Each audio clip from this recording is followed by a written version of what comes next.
चलो विद्यार्थी मित्रों, હવે આપણે જોઈ રહ્યા છીએ ભૂગોળ તરફ। ભૂગોળની અંદર પહેલો પરિચય આપણે મેળવીએ કે ભૂ એટલે શું થાય, તો કે ભૂ એટલે જમીન અને ગોળ એટલે કે ખ્યાલ જ હશે બધાને, વન ટાઈપ ઓફ સર્કલ। યાની કે પૃથ્વી એ એક ગોળ છે અને એ ગોળ કેના જેવી છે, તો કે પૃથ્વી એ ગોળ તો ખરી પરંતુ નારંગી જેવી ગોળ છે। યાની કે ઉપરનો અને જે નીચેનો ભાગ છે એ ઉપરનો અને નીચેનો ભાગ એ જે કહી શકાય એવો થોડો ચપટો છે। આ રીતે જે આપણી પૃથ્વી છે એ પૃથ્વી આપણને આ રીતે જોવા મળે છે। ઓરિજિનલી આપણે આ પાઠની અંદર એ વાતો કરવાના છીએ કે આપણી પૃથ્વીની અંદર ભારત જે છે એ ભારત કઈ જગ્યાએ આવેલો છે। અત્યારે આપણે બધા રહેતા તો હોઈએ, ઘરની અંદર રહેતા હોઈએ તો આપણને બધાને ખબર હોય કે આપણું ઘર કયા જિલ્લામાં અથવા કયા તાલુકામાં આવેલું છે, કયા રાજ્યમાં આવેલું છે અને આપણું રાજ્ય કયા દેશમાં આવેલું છે અને આપણો દેશ કઈ જગ્યાએ આવેલો છે। તો આ બધા પ્રશ્નોના જવાબ આપણને ખબર હોય, પરંતુ જે ઓરિજિનલી જે કહી શકાય એ પૃથ્વી જે નારંગી જેવી ગોળ છે, ઉપરથી જ્યારે એને જોવામાં આવે ત્યારે સેટેલાઇટના માધ્યમો દ્વારા આપણને જે પૃથ્વી દેખાય છે એ પૃથ્વી આપણી નારંગી જેવી ગોળ દેખાય છે।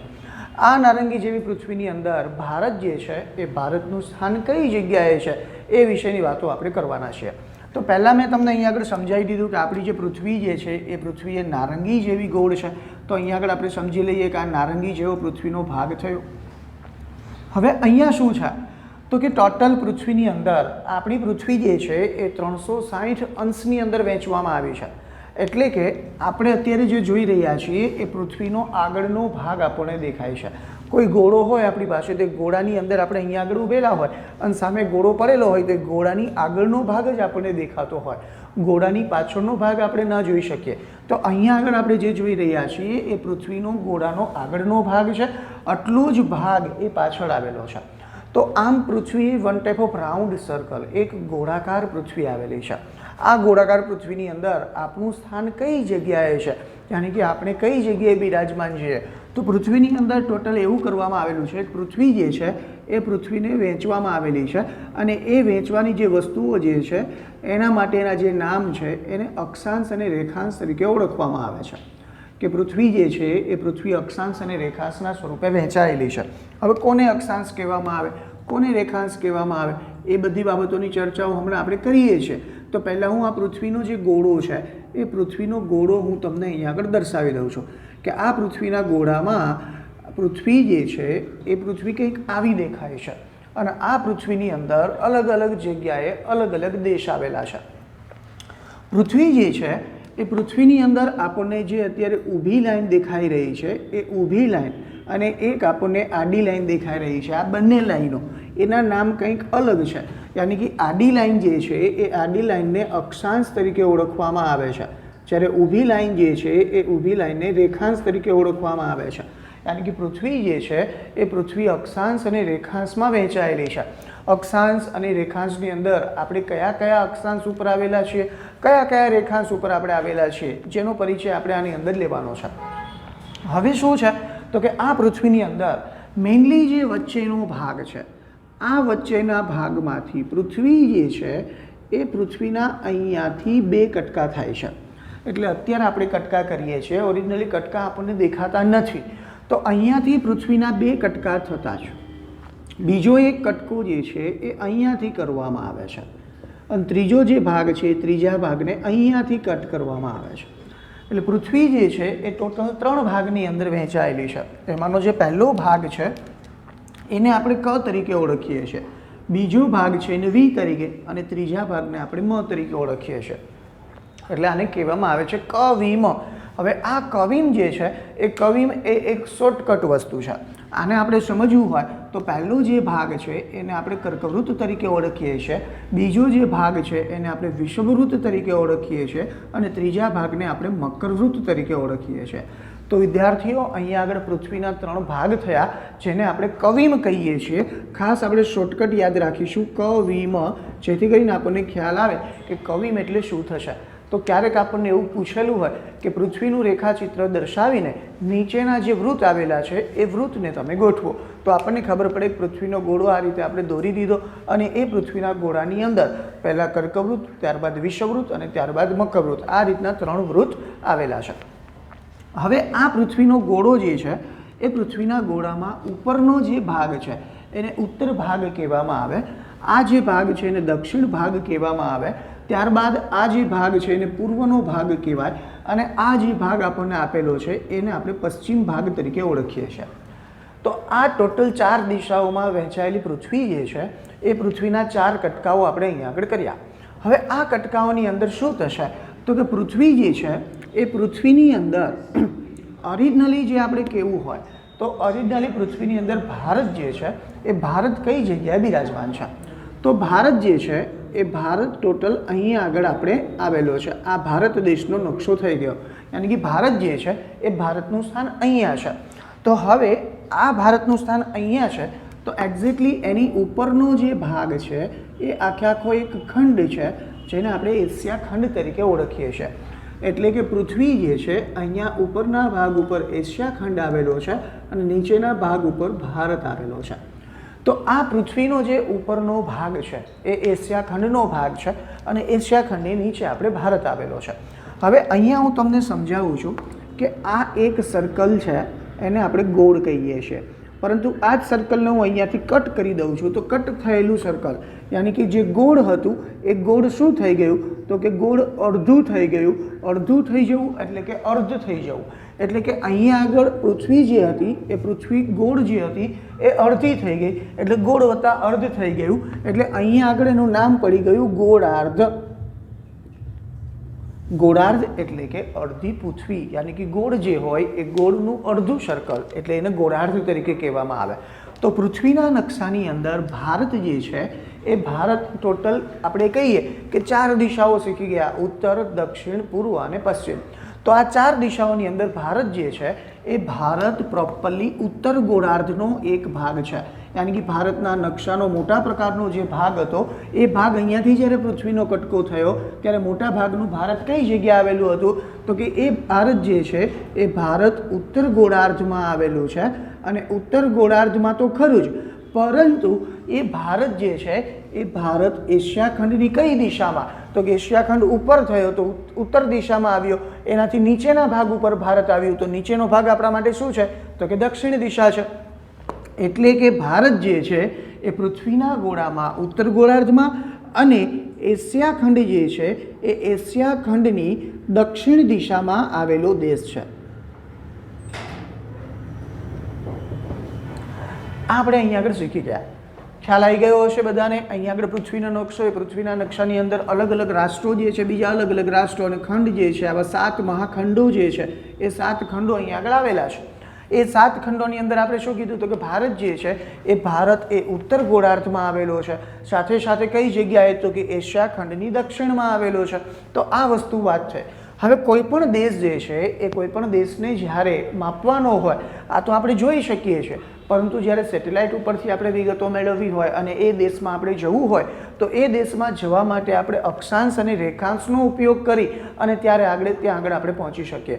અક્ષાંશ અને રેખાંશ દ્વારા આપણે ત્યાં આગળ પહોંચી શકીએ, અધરવાઇઝ આપણે ત્યાં આગળ પહોંચી શકતા નથી. હવે આ જ પૃથ્વીના ગોળામાં રહેલું જે ભારત છે એ ભારત એ જે તે સમયે કોનો ભાગ હતો તો એ પૃથ્વીના ગોળામાં રહેલું જે ભારત છે એ ભારત જે તે સમયે એ કહી શકાય એવો ગોંડવાના લેન્ડ નામનો જે પ્રદેશ હતો એ ગોંડવાના લેન્ડ નામના પ્રદેશનો એક ભાગ હતો. આ ખાસ આપણે ધ્યાનમાં રાખીશું. પથ્થરો જે હતા એ પૃથ્વીના પેટાળની અંદર જે કહી શકાય પથ્થરો એકબીજા સાથે તરતા હતા અને એકબીજા સાથે અથડાતા જ અહીંયાથી જે એક ટુકડો જે હતો એ ટુકડો ખસી અને ઉપરની તરફ આવ્યો અને એમાં જે ખંડનું નિર્માણ થયું એ ખંડ આપણો બની ગયો ગોંડવાના લેન્ડનો એક ભાગ. એ ગોંડવાના લેન્ડનો એક ભાગ એટલે કોણ તો કે ભારત. હવે આ પૃથ્વીના નકશામાં રહેલો ભારત જે છે એ ભારતને આપણે બહાર કાઢી લઈએ છીએ. તો આ ભારત જે છે એ ભારતને હું અત્યારે બહાર કાઢું છું તો એ ભારત આપણા માટે જ્યારે બહાર નીકળે છે ત્યારે બહાર નીકળતી સમયે ભારત જે છે એ ભારત એ કયા કયા ભાગની અંદર વિકસેલો છે અને એ ભારતની અંદર કયા કયા રાજ્યોનો સમાવેશ થાય છે એ બધી બાબતોની નોંધ આપણે અહીંયા આગળ લઈએ છીએ. તો વિદ્યાર્થીઓ અહીંયા આગળ પૃથ્વીના પોપડામાંથી મેં ભારતને બહાર કાઢી લીધો, બહાર આવી ગયો. હવે આનું મેઝરમેન્ટ શું છે, ભારતને આપણે કઈ રીતે જોઈ શકીએ છીએ તો એવું કહેવામાં આવે છે કે ભારત જે છે એ 8થી લઈ અને 37 જે કહી શકાય 8 થી 37 ઉત્તર અક્ષાંશની વચ્ચે આવેલો છે. આની અંદર તમે ટેક્સ્ટ બુકમાં તમે જુઓ એટલે 8, 4 અને 37, 6 જેવા મેઝરમેન્ટ આપેલા છે. તો એને કહેવામાં આવે છે ભારત જે છે એ 8, 4 ઉત્તર અક્ષાંશથી લઈ અને ક્યાં સુધી તો કે 37, 6 ઉત્તર અક્ષાંશ સુધી આવેલો છે. આ ભાગ અહીંયા આગળ તમે ઉપરથી જ્યારે આવતા હોય તો તમને અહીંયા 8નું મેઝરમેન્ટ મળે અને અહીંયા આગળ નીચે 37નું મેઝરમેન્ટ મળે. તો 8 થી 37માં જે ભારત જે છે એ ભારત આવેલો છે. ત્યારબાદ આપણે આ બાજુ જઈએ છીએ તો ભારત જે છે એ 67થી લઈ અને 97 અક્ષાંશ સુધી આવેલો દેશ છે. તો આ જે ભારતના બે ભાગલાઓ પડ્યા છે 8, 4થી લઈ 37, 6 સુધી અને 67થી લઈ અને 97 સુધીનો જે ભાગ છે ભારતનો એ ભાગ આપણે લેવા માટે જઈએ તો આને પણ આપણે યાદ આપવું હોય તો આપી શકાય 37, 7થી લઈને 97.25 સુધી. પણ એ મેઝરમેન્ટને કદાચ આપણે પોઈન્ટમાં ન જઈએ અને આ રીતે સમજીએ તો પણ ચાલશે. 8, 37થી લઈ 67થી 97 સુધીનો જે ભાગ છે એ ભાગની અંદર ભારત જે છે એ ભારત આવેલો છે. હવે અહીંયા આ ભાગ ઉત્તરનો થયો, આ ભાગ દક્ષિણનો થયો અને આ ભાગ પૂર્વનો અને આ ભાગ પશ્ચિમનો. આ 4 દિશાઓની અંદર ભારત જે છે એ ભારતની અંદર ટોટલ ઉત્તરનો જે ભાગ છે એ ઉત્તરના ભાગથી દક્ષિણના ભાગ સુધીનો જે પ્રદેશ છે. તો અહીંયા આગળ ભારતનું સૌથી ઉપરની ટોચનું જે સ્થળ છે એ સ્થળને કહેવામાં આવે છે ઇન્દિરા કોલ, કે જે ભારતનો ઉત્તરનો છેડો છે. ભારતનો ઉત્તરનો છેડો એટલે આપણા માટે થશે ઇન્દિરા કોલ અને ભારતનો જે દક્ષિણ છેડો છે એ દક્ષિણ છેડો અહીંયા આગળ શ્રીલંકા, અહીંયા આગળ જે ભારતનો દક્ષિણ છેડો છે એ દક્ષિણ છેડાને આપણે ઓળખીએ છીએ ઇન્દિરા પોઈન્ટ. પરંતુ 2010ની આજુબાજુમાં કોઈક સુનામી આવવાને કારણે એની અંદર ઘણો બધો ફેરફાર થયો અને આ પોઈન્ટને આપણે ગુમાવી દીધો. એટલે એવું કહેવાય કે ભારતનો ઉત્તરનો છેડો ઇન્દિરા કોલ અને દક્ષિણનો છેડો ઇન્દિરા પોઈન્ટ. એવી રીતે પૂર્વ તરફ આપણે જઈએ છીએ તો પૂર્વની અંદર આપણને બધાને ખબર છે કે અહીંયા આગળ એક મહત્ત્વની જે વસ્તુ આપણે જેને અરુણાચલ પ્રદેશ કહીએ છીએ એની વાત આપણે કરવાના છે. પરંતુ આ બે છેડાઓ થયા, ઉત્તરનો છેડો ઇન્દિરા કોલ, દક્ષિણનો છેડો આપણા માટે થયો ઇન્દિરા પોઈન્ટ. એવી રીતે ભારત જે છે એ ભારતના પશ્ચિમ ભાગની અંદર પશ્ચિમ ભાગમાં જે વસ્તુ આવેલી છે અહીંયા જે સ્થળ છે એ આપણા માટે સ્પેશિયલી એવું છે કે જેને આપણે બાણગંગા તરીકે ઓળખીએ છીએ. એ બાણગંગા જે છે એ બાણગંગાનું બીજું નામ છે સિરક્રીક. એ સિરક્રીકના નામે પણ પ્રખ્યાત છે. એવી જ રીતે ભારતનો જે કહી શકાય એવો પશ્ચિમ જે છેડો છે એ પશ્ચિમના છેડાને વાલાંગુ તરીકે ઓળખવામાં આવે છે. ભારતનો પશ્ચિમતમ પૂર્વોત્તર છેડો, આ પશ્ચિમતમ છેડો હતો બાણગંગા.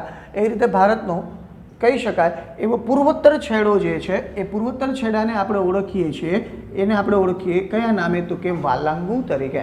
આને યાદ રાખવું તો આપણે કહી શકીએ કે ભારત જે છે એ ભારતની અંદર ગુજરાત જે હતું એ ગુજરાત પશ્ચિમ દિશામાં આવેલું છે. તો પશ્ચિમ છેડામાં ગુજરાતનો છેલ્લો જે ભાગ છે એને આપણે બાણગંગા તરીકે ઓળખીએ છીએ. તો આ ભારતના 4 છેડાઓ થયા જે તમારી ટેક્સ્ટબુકની અંદર નથી. It's one type of GPSC questions. તો આ ખાસ ધ્યાનમાં રાખવાનું. ભારતનો પૂર્વોત્તર છેડો તો વાલાંગુ, ભારતનો પશ્ચિમોત્તર છેડો તો એ સિરક્રીક અથવા બાણગંગા, ઉત્તરતમ છેડો ઇન્દિરા કોલ અને દક્ષિણતમ છેડો એટલે કે આપણા માટે ઇન્દિરા પોઈન્ટ. આ 4 ભારતના છેડાઓ છે જેની અંદર ભારત ફેલાયેલો છે. હવે એવી વાત પણ આપણને જોવા મળે કે ભારતની અંદર ઉત્તરનો જે ભાગ છે જેને આપણે કાશ્મીર કહીએ છીએ, ભારતના ઉત્તરના ભાગ કાશ્મીરથી લઈ અને કન્યાકુમારી સુધીનો જે વિસ્તાર છે એ વિસ્તાર ટોટલ કિલોમીટરમાં આપણે જોવો હોય, આપણે અક્ષાંશ અને રેખાંશની અંદર જોઈ ગયા કે ભાઈ 8થી લઈ અને 37 જે કહી શકાય એવા ઉત્તર અક્ષાંશની વચ્ચે ભારત આવેલો છે. 67થી લઈ અને 97 સુધીના જે કહી શકાય એવા પૂર્વ રેખાંશ વચ્ચે ભારતનું સ્થાન જોવા મળે છે. તો અહીંયા કાશ્મીરથી લઈને કન્યાકુમારી સુધીનું જે ભારતનું કિલોમીટરમાં અંતર છે એ કિલોમીટરમાં અંતર કેટલું જોવા મળે છે તો એ 3214 કિલોમીટર જે છે એ 3214 કિલોમીટરમાં ફેલાયેલો ભારત દેશ છે. એવી રીતે પશ્ચિમથી લઈ અને પૂર્વ તરફનો જે કિલોમીટરનો વિસ્તાર છે યાની કે અહીંયા આગળ ગુજરાતથી શરૂ કરી અને અરુણાચલ પ્રદેશ સુધીનો જે ભાગ છે એ ગુજરાતથી લઈ અને અરુણાચલ પ્રદેશ સુધીનો જે ભાગ છે એના ટોટલ કિલોમીટરના જે અંતર છે એ ટોટલ કિલોમીટરના અંતર 2933 કિલોમીટરની અંદર ભારત દેશ ફેલાયેલો છે. તો આપણા માટે આ કિલોમીટરની વાત થઈ કે સાહેબ અહીંયા આગળ કાશ્મીરથી શરૂ કરીએ અને કન્યાકુમારી સુધી આપણે જવું હોય તો આપણા માટે કેટલા કિલોમીટર થાય? તો કે 3214 કિલોમીટર. અને પશ્ચિમથી લઈ અને પૂર્વ તરફ આપણે જવું હોય ગુજરાતથી અરુણાચલ પ્રદેશ સુધીનો જે વિસ્તાર છે એ વિસ્તારના કિલોમીટર કેટલા થાય? તો એ 2933 કિલોમીટર. તો આ જે વસ્તુઓ થઈ એ ભારતની થઈ. હવે જે વાત કરીએ છીએ એ શું કહેવા માગે છે? તો આપણે અહીંયા આગળ જોયેલું હતું કે ભારતની અંદરથી એક વસ્તુ પસાર થતી હતી. જે વસ્તુ પસાર થતી હતી એ ભારતના એકદમ મિડલ ભાગમાંથી પસાર થાય છે. આ જે મિડલ ભાગ જે છે ભારતનો, એમાંથી એક વસ્તુ પસાર થઈ જેને આપણે કર્કવૃત્ત તરીકે ઓળખીએ છીએ કે એ કર્કવૃત્ત જે છે એ કર્કવૃત્ત ભારતમાં 23.3થી પસાર થાય છે. 23.3 એટલે કે ભારતની મધ્યમાંથી પસાર થતું આ એક કર્કવૃત્ત છે. એ કર્કવૃત્ત કયા કયા રાજ્યોમાંથી પસાર થાય છે? તો એના માટેનું સૂત્ર હતું મમ્મી પણ ગુજરાતી છે. ભારતના આટલા જે રાજ્યો છે એ રાજ્યોમાંથી કર્કવૃત્ત પસાર થાય છે. મણિપુર, મિઝોરમ, પશ્ચિમ બંગાળ, સાથે સાથે ગુજરાત અને છત્તીસગઢ જેવા જે રાજ્યો છે એ રાજ્યોમાંથી કર્કવૃત્ત પસાર થાય છે. એવી જ રીતે ગુજરાતમાંથી પણ આ કર્કવૃત્ત પસાર થયું. તો ગુજરાતમાં કયા કયા જિલ્લાઓ જે છે એ જિલ્લાઓમાંથી કર્કવૃત્ત પસાર થાય છે? તો એના માટે ગુજરાતના જિલ્લાઓ જે છે એને ઓળખવામાં આવે છે અસાગમ પાક તરીકે. આ અસાગમ પાક એ ગુજરાતમાંથી પસાર થતું કર્કવૃત્ત છે. એ કર્કવૃત્તની અંદર કોનો સમાવેશ થાય? તો અહીંયા આગળ આવશે અરવલ્લી, સાબરકાંઠા, ગાંધીનગર, મહેસાણા, સાથે સાથે આપણા માટે પા એટલે પાટણ અને ક એટલે કચ્છ. તો ગુજરાતના જે કહી શકાય એવા આ જિલ્લાઓમાંથી કર્કવૃત્ત પસાર થાય. અને ભારતના કયા રાજ્યોમાંથી કર્કવૃત્ત પસાર થાય? તો એના માટે મમ્મી પણ ગુજરાતી છે. તો સ્પેશિયલી ભારતના નકશામાંથી વચ્ચેના ભાગમાંથી કર્કવૃત્ત પસાર થાય એનું મેઝરમેન્ટ 23.3. એવી જ રીતે વિશ્વના નકશામાંથી પણ વચ્ચેથી કોણ પસાર થાય? તો એ વર્લ્ડના નકશામાંથી પસાર થશે કોણ? તો કે વિષુવવૃત્ત. આ વાત કરી ગયા કર્કવૃત્ત. એ કર્કવૃત્ત એ ભારતના બે ભાગ કરે છે.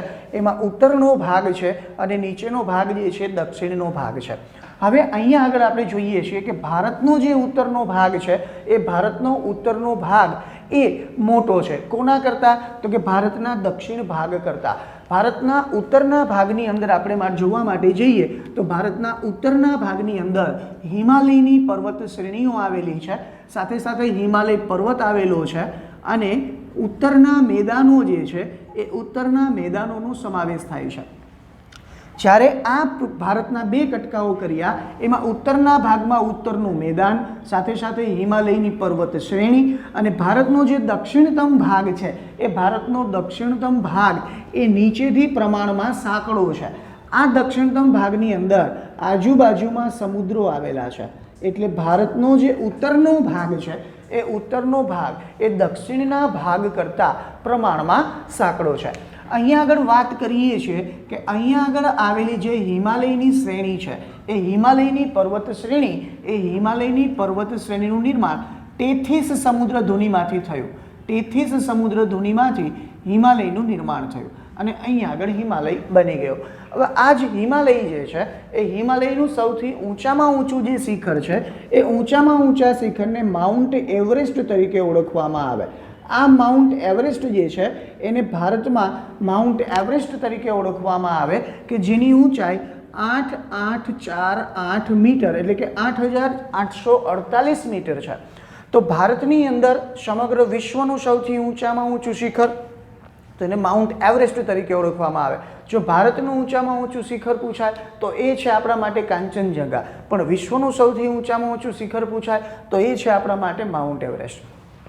આ માઉન્ટ એવરેસ્ટ જે છે એ માઉન્ટ એવરેસ્ટને આપણી અહીંયાનો જે પાછળનો જે દેશ છે એ દેશ આપણે એને કહીએ છીએ કોણ? તો કે એને તિબ્બત તરીકે ઓળખવામાં આવે. તો આ માઉન્ટ એવરેસ્ટની અંદર તિબ્બતની અંદર કંઈક અલગ નામે ઓળખવામાં આવે. ત્યાં આગળ એને ઓળખવામાં આવે છે સાગરમથાના નામે. જ્યાં આગળ એનું સ્પેશિયલી નામ છે સાગરમથા, પરંતુ એ સાગરમથા એ શું છે? એ એક માઉન્ટ એવરેસ્ટનો જ ભાગ છે. આ કોમનલી વસ્તુ છે કે અત્યારે હું તમારી સામે આ રીતે હાથ રાખું, તમને કહું કે શું દેખાય છે તો તમે કહેશો હાથની ઉપરનો ભાગ દેખાય છે, મને આ બાજુ હથેળી દેખાય છે. તો છે વસ્તુ એક જ, તો અહીંયાથી જે મને ભાગ દેખાય એને હું એવરેસ્ટ કહું છું અને તમે એ ભાગને સાગરમાથા કહો છો. બાકી એક જ પર્વત શ્રેણી છે. પર્વત શ્રેણી અલગ અલગ નથી, પણ પ્રદેશ બદલાઈ ગયો એટલે એમનું નામ પણ બદલાઈ ગયું. એવી જ રીતે અહીંયા આગળ જે હિમાલય જે છે ત્યાં આગળ આવેલું માનસરોવર છે. એ માનસરોવરમાંથી નીકળતી જે નદી છે એ સ્પેશિયલી આપણે કઈ જગ્યાએ તો કે જે ચીનની બાજુમાં આવેલો તિબેટનો પ્રદેશ છે એ તિબેટના પ્રદેશમાંથી આ જે નદી નીકળે છે એ નદી માનસરોવરમાં થઈ અને ભારતમાં આવે છે. એ ભારતની અંદર એને બ્રહ્મપુત્રના નામે ઓળખવામાં આવે છે. જ્યારે તિબેટની અંદર સ્પેશિયલી એનું નામ છે જ્યાં આગળ એને સાંગપો તરીકે ઓળખવામાં આવે છે. નદી એક જ છે પણ નામ એના અલગ અલગ છે, કારણ કે જેવો દેશ એવો વેશ આપણે અલગ આગળ જોઈ ગયા છે. તો વિદ્યાર્થીઓ અહીંયા આગળ જે ભારત હતો એ ભારતનું વાત આપણે કરી કે ભારતની અંદર શું જોવા મળે છે. બીજી વાત કરીએ છીએ કે ભારત જે છે એ ભારતની અંદર અહીંયાથી શરૂ કરી અને આ જે નીચેનો ભાગ છે એ નીચેનો ભાગ એને ભારતની પ્રમાણ સમય રેખા કહેવામાં આવે છે. જે પ્રમાણ સમય રેખાનું મેઝરમેન્ટ 82.3 છે. આ પ્રમાણ સમય રેખા મુજબ ભારતનો સમય નક્કી કરવામાં આવે છે, કારણ કે પૃથ્વી ઉપર અને ભારતમાં પૃથ્વી ઉપર સાથે સાથે ભારતની અંદર સૌથી પહેલામાં પહેલું સૂર્યનું જે કિરણ છે એ સૂર્યનું કિરણ ભારતની અંદર અરુણાચલ પ્રદેશમાં પડે છે. એટલે અરુણાચલ પ્રદેશની અંદર પૃથ્વીનું પહેલું કિરણ પડતા જ ત્યાં આગળ અને અહીંના સમયમાં ઘણો ફેરફાર જોવા મળે છે. એના માટે શું છે તો આપણે જોયું કે ભાઈ ભારતનું સ્થાન 8થી લઈને 37 સુધીનું હતું. તો 37માંથી 8 તમે બાદ કરો એટલે 29 અંશ જેવું કામ થશે. અહીંયા આગળ 67થી લઈને 97 જે છે તો એમાં પણ તમને 30 અંશ સુધીનું માપ જોવા મળશે, બંનેનો તફાવત. એટલે ટોટલ જે ભારત જે છે એ ભારત એ 30 અંશની અંદર એનો વ્યાપ ધરાવે છે. ભારત એ ટોટલ 30 અંશના વ્યાપની અંદર આવેલો દેશ છે. એટલે સૂર્યનું જે પહેલું કિરણ છે એ સૂર્યનું પહેલું કિરણ પૃથ્વી ઉપર જ્યારે પડે છે ત્યારે પૃથ્વી ઉપર પડતા એને 4 મિનિટ જેટલો સમય લાગે છે.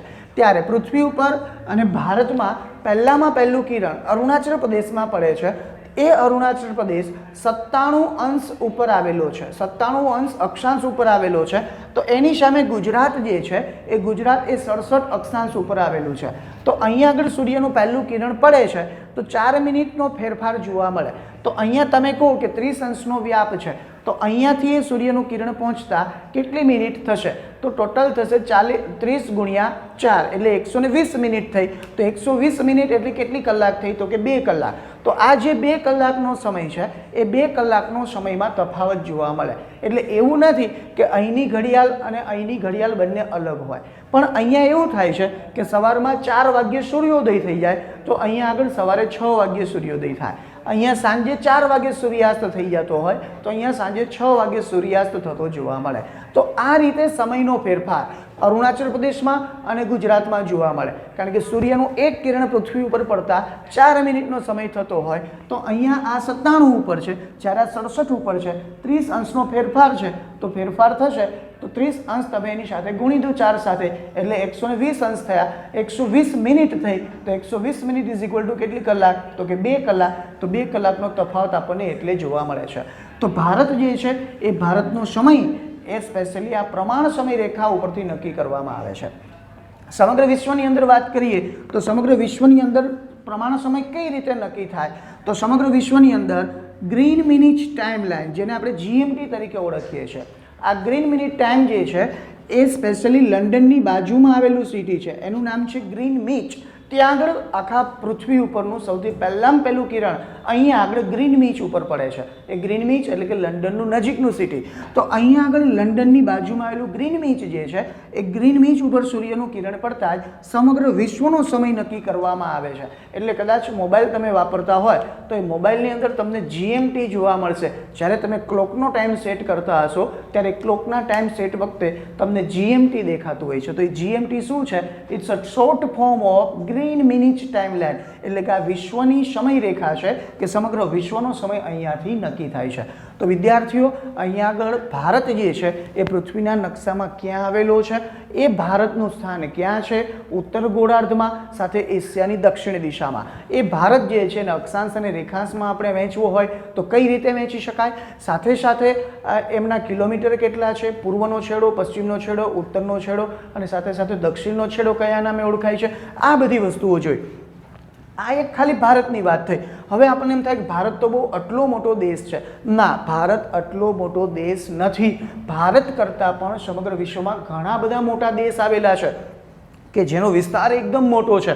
તો ભારત જે છે એ ભારતનો વિસ્તારની દ્રષ્ટિએ સમગ્ર વિશ્વમાં નંબર કેટલામો છે, તો ભારતનો સમગ્ર વિશ્વમાં વિસ્તારની દ્રષ્ટિએ 7મો નંબર છે. વસ્તીની દ્રષ્ટિએ આપણે બીજા નંબરે છીએ, પરંતુ વિસ્તારની દ્રષ્ટિએ ભારત જે છે એ ભારતનો નંબર 7મો છે. ભારત કરતાં ઘણા બધા મોટા દેશ છે. ભારત કરતાં મોટા દેશો કયા કયા છે, તો ભારતની અંદર મોટા દેશોની અંદર આપણે સૂત્ર યાદ રાખીશું, રકે યુચી બ્રાઓ. આ સૂત્ર છે, એ સૂત્ર પછી ભારતનો નંબર આવે છે. તો અહીંયા આગળ તમને ખબર પડી કે વિસ્તારની દ્રષ્ટિએ ભારતનો નંબર પહેલો કોનો આવ્યો, તો કે પહેલો નંબર આવશે રશિયા. એને આપણે સોવિયત યુનિયન તરીકે પણ ઓળખીએ છીએ કે જેનો વિસ્તાર ખૂબ મોટો છે. એમના પછી કોણ છે, તો કે એમના પછી કેનેડા છે. ત્યારબાદ એમના પછી કોણ આવે છે, તો કે એમના પછી યુએસ આવે છે. એમના પછી ચીન, ત્યારબાદ બ્રાઝિલ અને ત્યારબાદ ઓસ્ટ્રેલિયા, અને ઓસ્ટ્રેલિયા પછી ભારતનો નંબર આવે છે. તો ભારત જે છે એ ભારત એ સમગ્ર વિશ્વની અંદર વિસ્તારની દ્રષ્ટિએ 7મા ક્રમે, વસ્તીની દ્રષ્ટિએ બીજા નંબરનો દેશ છે. હવે આ ભારત જે છે એ ભારતનો ટોટલ કિલોમીટરનો વિસ્તાર કેટલો છે, કેટલા ચોરસ કિલોમીટરની અંદર ભારત વહેંચાયેલો છે, તો આ જે ભારત જે છે એનું ટોટલ ક્ષેત્રફળ આપણે લેવું હોય તો 32,87,568 ચોરસ કિલોમીટર. આ ચોરસ કિલોમીટરની અંદર વહેંચાયેલો ભારત છે. આની તમારી ટેક્સ્ટબુકની અંદર કીધેલું હશે 32.8 લાખ ચોરસ કિલોમીટર. તો એ રીતે પણ લખી શકાય છે. અને ઓરિજિનલી પૂરું માપ જોવું હોય તો 32,87,568 ચોરસ કિલોમીટરની અંદર ફેલાયેલો આ આપણો ભારત દેશ છે. હવે વાત એ થઈ કે આટલી મોટી પૃથ્વી, એ પૃથ્વીની અંદર ભારત આટલો વિસ્તારની દ્રષ્ટિએ ખાલી 7મા નંબરનો દેશ, આપણા કરતાં આટલા મોટા દેશ છે, તો ભારત એ કેટલું માપ રોકે છે, ભારત એ પૃથ્વીના નકશામાં કેટલી જગ્યા રોકે છે, તો માત્ર ને માત્ર ભારત જે છે એ પૃથ્વીના નકશામાં 2.42% જ ભાગ રોકે છે. ખાલી 2% ભાગ ભારત રોકે છે અને એ 2% ભાગની અંદર આટલી મોટી વસ્તી વસે છે. તો વિદ્યાર્થીઓ અત્યારે જે આપણે ચર્ચાઓ કરી એ ચર્ચાઓ સ્પેશિયલી શેના રિલેટેડ થઈ, તો કે પૃથ્વીના નકશામાં ભારતનું સ્થાન ક્યાં છે, ભારત કઈ જગ્યાએ આવેલો છે, કેટલા અક્ષાંશ અને કેટલા રેખાંશ વચ્ચે ભારતનું સ્થાન છે. આમાં ઘણી બધી વિગતો જે છે એ વિગતો જીપીએસસી રિલેટેડ છે. તમારી ટેક્સ્ટબુકમાં પણ ઘણી ખરી વિગતો અહીંયા આગળ આપેલી છે. તો સ્પેશિયલી આ વસ્તુ ખાસ જોવી, સાવ સહેલું છે, યાદ રહી જશે. હવે આટલી વસ્તુઓ જોઈ, વિસ્તારની દ્રષ્ટિએ આપણે ચર્ચાઓ કરી ગયા ભારતનું સ્થાન કઈ જગ્યાએ છે. હવે જે જોવા માટે જઈ રહ્યા છીએ એની અંદર શું કીધેલું હતું, તો કે ભાઈ ભારત જે છે એ ભારતની આજુબાજુમાં ઘણા બધા પડોશી દેશ આવેલા છે. અહીંયા આગળનો જે ભાગ છે એ પાકિસ્તાન તરીકે પ્રખ્યાત, પાકિસ્તાન તરીકે આપણે ઓળખીએ છીએ. આ બાજુ ચીન આવેલું છે, સાથે સાથે તિબ્બત, નેપાળ જેવા રાષ્ટ્રો, અને આ બાજુ આપણે આવીએ એટલે બાંગ્લાદેશ અને મ્યાનમાર. અહીંયા આગળ જે નીચેનો ભાગ છે, નીચેના ભાગ ઉપર આપણને બધાને ખબર છે શ્રીલંકા અને માલદીવ જે છે એ માલદીવ, પહેલાં ભારતનો એક ભાગ હતો માલદીવ. અહીંયા આગળ શ્રીલંકા જે આવેલા છે, શ્રીલંકા અને ભારત વચ્ચે પાતળી એવી ભેદરેખા જોવા મળે છે. એ પાતળી એવી ભેદરેખાને આપણે પાલ્કની સમુદ્ર તરીકે ઓળખીએ છીએ. પાલ્કની સમુદ્ર ધુની, એટલે ભારત અને શ્રીલંકા વચ્ચે પાલ્કની સમુદ્ર ધુની જે છે એ પાલ્કની સમુદ્ર ધુની જોવા મળે છે. અહીંયા આગળ ભારતના દક્ષિણ ભાગની અંદર કે જે ભારતનો નીચે જતા સાંકડો થતો જે ભાગ છે એમની અંદર આપણને જે કહી શકાય એવા અ, બ અને હી, આ જે કહી શકાય એવા 3 સમુદ્રો છે એનો સંગમ જોવા મળે છે. આ બાજુ અરબ સાગર, અ એટલે અરબ સાગર થશે, બ એટલે બંગાળની ખાડી થશે, બે ઓફ બેંગાલ, અને અહીંયા આગળ હી એટલે આપણા માટે થશે હિન્દ મહાસાગર. તો આવા જે કહી શકાય એવા સરસ મજાના 3 સમુદ્રનો એક ભાગ જે ભારતને મળી રહ્યો છે.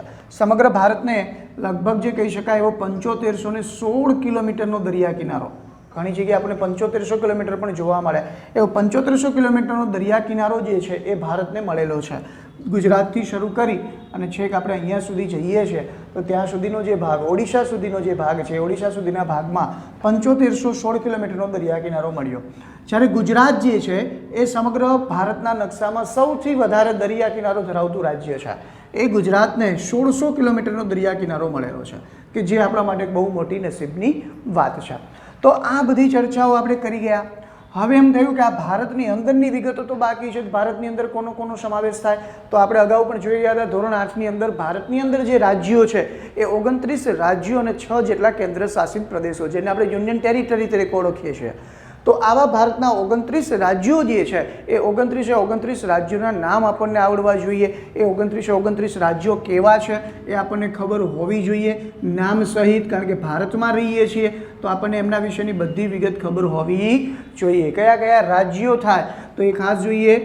આમ તેમ કેવું હિમ, ગો પંજાબી છત્રી, ઓ અમી દીપક, અમે ગુજરાતના સિંહ. આ જે રાજ્યો છે એ ભારતના 29 રાજ્યો થઈ ગયા. અહીંયા આગળ કયા કયા રાજ્યો? આ એટલે આંધ્રપ્રદેશ, મ એટલે મણિપુર, તે એટલે તેલંગાણા, મ એટલે ફરી પાછો મહારાષ્ટ્ર, કે એટલે કેરળ, ઉત્તર પ્રદેશ, ઉત્તરાખંડ, સાથે સાથે હિમાચલ પ્રદેશ અને મ એટલે આપણા માટે મણિપુર. કદાચ મની અંદર 3 આવશે એટલે જોજો કયા કયા છે. ગો એટલે ગોવા, પ એટલે પંજાબ, જા એટલે ઝારખંડ, બી એટલે બિહાર, છ એટલે છત્તીસગઢ અને ત્રી એટલે ત્રિપુરા, ઓ એટલે ઓરિસ્સા, ત્યારબાદ અ એટલે આપણા માટે અરુણાચલ પ્રદેશ અને મી એટલે મિઝોરમ, દી એટલે દિલ્હી, પ એટલે પશ્ચિમ બંગાળ અને ક એટલે કર્ણાટક. ત્યારબાદ અ એટલે ફરી પાછું આપણા માટે કોણ થશે તો કે અ એટલે આંધ્રપ્રદેશ હોય અથવા અરુણાચલ પ્રદેશ હોય અથવા તો અસમ હોય. સાથે સાથે મેઘાલય, ગુજરાત, જમ્મુ કાશ્મીર, સાથે સાથે રાજસ્થાન, તમિલનાડુ, નાગાલેન્ડ, સિક્કિમ અને અહીંયા આગળ સિંહ એટલે હરિયાણા. તો આ થયા 29 રાજ્યો. કદાચ આ અક્ષર તમે ગણશો એટલે તમને 30 જોવા મળશે. તો એ 30ની અંદર જે દી છે એ દિલ્હીને આપણે રાજ્ય અને સાથે સાથે કેન્દ્ર શાસિત પ્રદેશનો પણ દરજ્જો આપેલો છે. તો આ સ્પેશિયલી ખાસ આપણા માટે થઈને. ત્યારબાદ આપણા કેન્દ્ર શાસિત પ્રદેશો કયા કયા છે 29 રાજ્યોની અંદર? હમણાં એક 30મું રાજ્ય આપણને ખબર છે 2014ની અંદર એક બહાર પડ્યું. શેમાંથી તો કે આંધ્રપ્રદેશમાંથી તેલંગાણા જે છે એ તેલંગાણાનો ઉદ્ભવ થયો 2014માં. એ જ રીતે ભારતનો દક્ષિણતમ છેલ્લો જે ઇન્દિરા પોઈન્ટ હતો એ ઇન્દિરા પોઈન્ટ પણ નાશ પામ્યો. ક્યારે તો કે 2004ની અંદર સુનામી આવ્યું. સુનામીની અંદર. તો આમ ભારત એ આ 29 રાજ્યો અને 6 કેન્દ્ર શાસિત પ્રદેશો, પોંડિચેરી, દીવ દમણ, ગોવા, સાથે સાથે કયા બીજા 6 કેન્દ્ર શાસિત પ્રદેશોમાં દિલ્હીનો સમાવેશ થાય? દિલ્હી, પોંડિચેરી, કોલકાતા શું લક્ષદ્વીપ, આવા 6 જે કહી શકાય એવા કેન્દ્ર શાસિત પ્રદેશો અને 29 રાજ્યોનો બનેલો આ ભારત દેશ. હવે આ ભારત દેશ વિશે સૌથી પહેલાં વાત કરી હતી આપણે. શેનો ભાગ હતો આ? તો કે ગોંડવાના લેન્ડનો ભાગ હતો. પૃથ્વીના પોપડા ઉપર વૃંદાવનની ટોટલ 7 પ્લેટો આવેલી છે. એ કઈ કઈ 7 પ્લેટો છે જે પૃથ્વીના પેટાળમાં છે અને એમાંથી આ બધી વસ્તુનું નિર્માણ થયું. તો એ 7 પ્લેટોની અંદર સૌથી પહેલામાં પહેલી પેસિફિક પ્લેટ. ધ્યાનમાં રાખીશું કેટલી પ્લેટો છે. તેના માટે પહેલી પ્લેટ આવશે આપણા માટે પેસિફિક પ્લેટ, બીજી આવશે આપણા માટે Antarctic plate, Pacific plate, Antarctic plate. ત્યારબાદ આપણા માટે ઉત્તર અમેરિકન પ્લેટ, ત્યારબાદ દક્ષિણ અમેરિકન પ્લેટ, ત્યારબાદ ઇન્ડો ઓસ્ટ્રેલિયન પ્લેટ,